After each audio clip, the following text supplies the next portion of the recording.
une question, une réponse de ressources et actualisation. Et nous avons, comme toujours, le plaisir et l'honneur d'accueillir Bruno Lallemand. Bonjour Nathalie. Hello. Et donc voilà, Bruno, tu es là pour répondre à une question. Le sujet du jour, en fait, concerne la relation à l'autre. La relation que nous avons avec les autres, notamment dans la dimension amoureuse. Il y a un terme qui circule comme ça dans le domaine du développement personnel ou même de la psychologie, on parle de dépendance affective. Alors, est-ce que tu peux nous expliquer ce que c'est que la dépendance affective et est-ce qu'effectivement beaucoup de gens peuvent être concernés par ce sujet ? Alors oui, effectivement, c'est un sujet dont on parle beaucoup et qui est à l'origine de beaucoup de souffrances. Et je pense que ma réponse ne va pas forcément plaire à certains, parce qu'en fait, la dépendance affective, ça n'existe pas.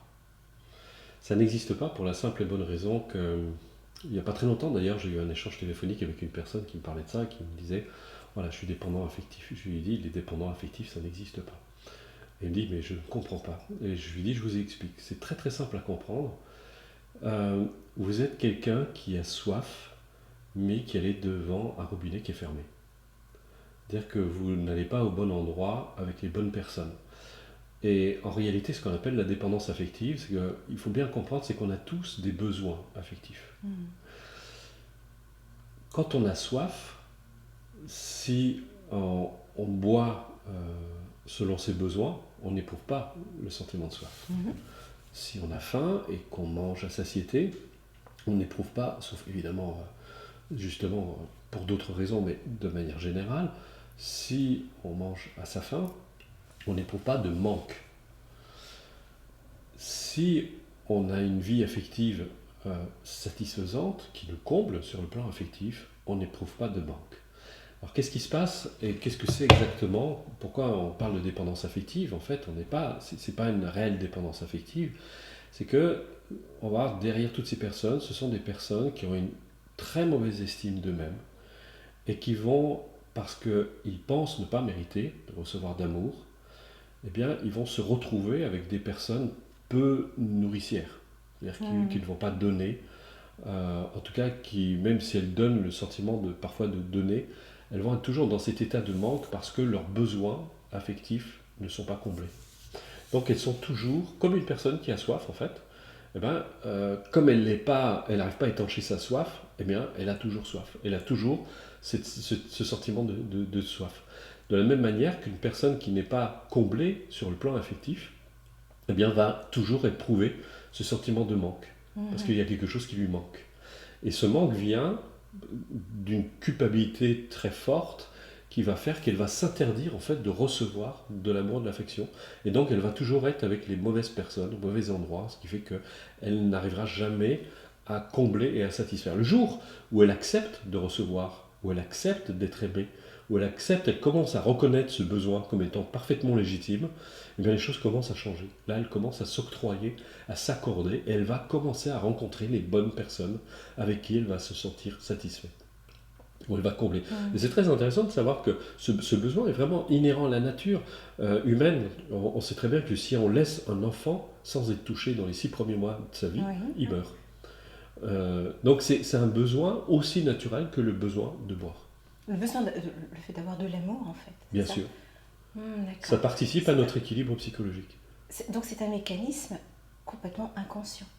Les personnes ne s'en rendent pas compte. Ah non, les personnes ne s'en rendent pas compte. Bon, on peut voir l'historique de leur vie, où il peut y avoir des choses qui sont transmises de génération en génération, qui font que ces personnes ne s'autorisent pas à recevoir de l'amour. Donc elles ne sont pas avec un partenaire. Ou même à la limite, si elles sont avec un partenaire qui est prêt à donner, comme elles ne s'autorisent pas à recevoir, eh bien, elles vont mettre par exemple la relation en danger, elles vont faire en sorte de ne jamais arriver à recevoir. Et on a tous peut-être déjà rencontré des personnes comme ça, on sent que c'est très très compliqué de leur donner de l'amour, de l'affection. On les sent un peu fermées ou caressées, ou mises en distance. Oui, ou alors c'est très compliqué. Tout devient très très compliqué pour elles de recevoir. Donc elles sont toujours dans cet état elles ont le sentiment, et leur entourage Aux yeux de leur entourage, elles donnent le sentiment d'être toujours en demande. D'accord. Parce qu'effectivement, elles ne sont jamais comblées. Ok. Parce que je pensais qu'effectivement, en parlant de dépendance affective, il peut exister une certaine indépendance affective. Oui, mais on acquiert, cette autonomie, on l'acquiert parce qu'on reconnaît justement ses besoins et qu'on est parfaitement à l'aise avec ça. Il n'y a pas de souci. Une personne mature reconnaît et respecte ses besoins affectifs, qui varient évidemment d'une personne à l'autre, comme il y a des personnes qui vont être en fonction de leur taille, de leur poids, de leur corpulence, avoir peut-être plus besoin d'apports, on va dire, nutritifs, d'autres boiront plus, d'autres moins, peuvent se satisfaire de beaucoup moins D'accord. d'eau, etc. Donc, Comparaison, oui. et on voit avec la maturité d'ailleurs, le besoin devient de moins en moins important parce qu'on a appris à le satisfaire et il y a un apaisement qui se crée. Et Super. puis surtout, Oui. et c'est très important, c'est là où l'autonomie entre en jeu, c'est que là on touche un domaine, on va dire peut-être plus spirituel, c'est qu'on est capable justement d'avoir vraiment cet amour pour soi et de ressentir c'est un amour beaucoup plus profond qui est inhérent à notre nature, qui va nous remplir aussi. L'amour pour soi. Voilà. Super. Merci infiniment, Bruno. Mais de rien, Et à Nathalie. très, très, très bientôt avec impatience.